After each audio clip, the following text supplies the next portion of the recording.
Hey, what's going on, guys? It is Drex, and we're going to be talking about the new patch notes, the 1.11 that will be coming out to Valorant very soon.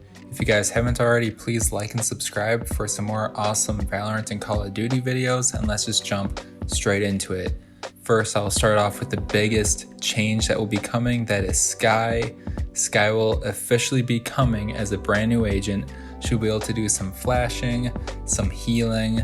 I think it's going to be awesome to include her in the meta. I think that she's going to be able to kind of fill the void that after all the Sage nerfs that we've been seeing, fill the void of Sage and, heal some of our teammates and also give off some more flashes that overall Valorant is kind of lacking in. Looking at the next big thing, we have a breach nerf, or not a breach nerf, a breach buff. What am I talking about? So his flash time for his flashes is going to be increased from 1.75 seconds to 2 seconds. And man, that is going to be a long time for when we were flashed by breach. It's crazy enough that, recently they added a third flash for him, but now they're going to be 2 seconds long. Like, dude, that is going to feel, I think, really overpowered, but apparently no one wants to play breach. So Riot just wants to keep buffing him into eternity until everyone wants to play him. At this point, I think that they should just start making his guns shoot flashes, so then whenever you're getting shot at him, you can't, or shot by him, you can't see. But maybe that'll be in 2 months or so. But regardless, man, I think that the 2 second flash is just fine.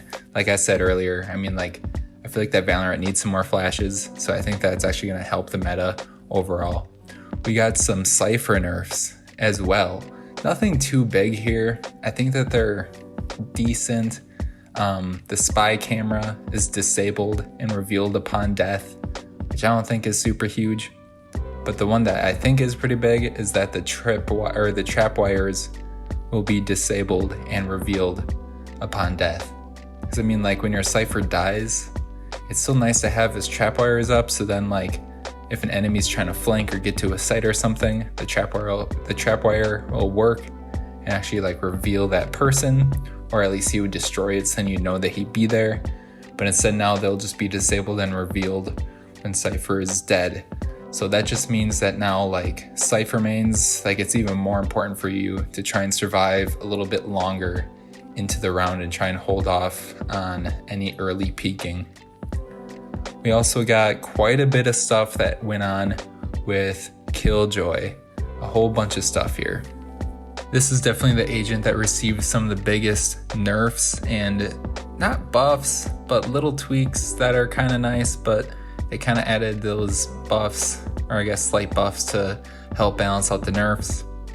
But pretty much they made it so where now her alarm bots and turrets, they won't work if you're more than 40 meters away from them. And if you're within 40 meters of them, they will actually be able to work and activate. So no more setting up on a site and then running to a different site.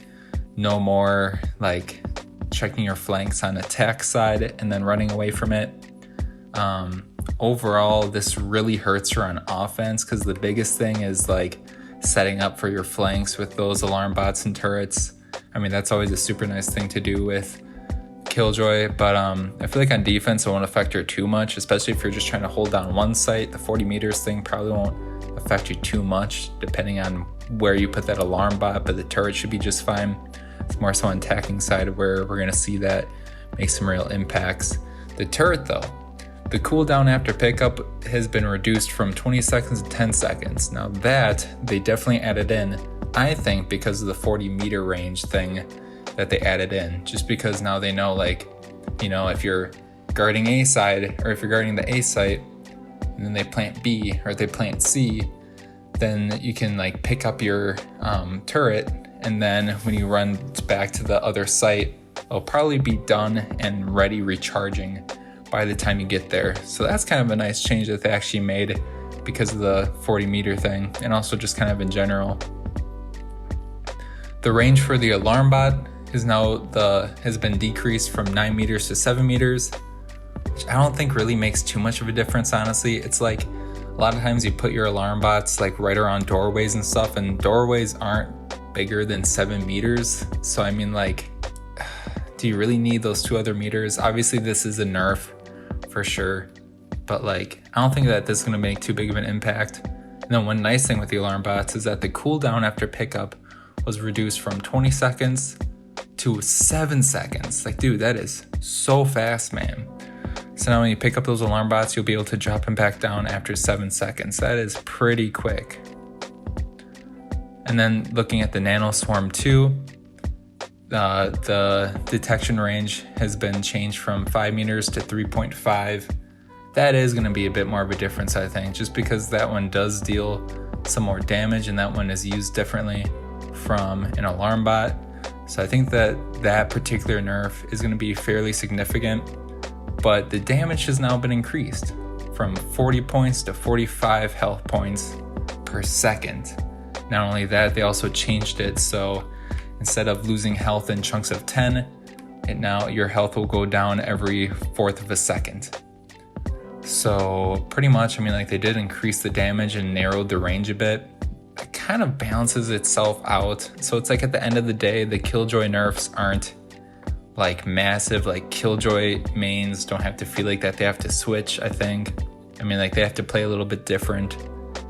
But overall, she did get pretty nerfed. On top of all that stuff too, Icebox is finally going to be coming to competitive. That's going to be really fun to play, I think. It's been going pretty well and unrated, I feel like. I mean, like, it's still so early in the map's life where we don't really know exactly the best ways to play it. With all the other maps that we have in the game, we've had for months now. So it's like we know the ins and outs of those other maps. I think that people just need to figure out how to play Icebox a little bit better, and I think people are really going to start enjoying it because I think it is pretty well designed, but I think it's just going to be nice to have another map added into competitive play. But it is going to be a few weeks until it's actually going to be implemented into tournaments. So the first strike tournament, we're not really going to see it too much up until, I think it's right around November 30th. There were plenty of other changes that they made in the patch notes, but those are some of kind of the biggest things that they changed, and I just wanted to give my thoughts and opinions on them. Overall, I think that it's a pretty fair patch that they have coming out. I think that Killjoy is nerfed a little bit too much in my opinion, but we'll see how that plays out. Thank you guys so much for watching. Again, if you haven't already, please like and subscribe for some more awesome Valorant and Call of Duty videos, and I'll catch you next time. Take it easy.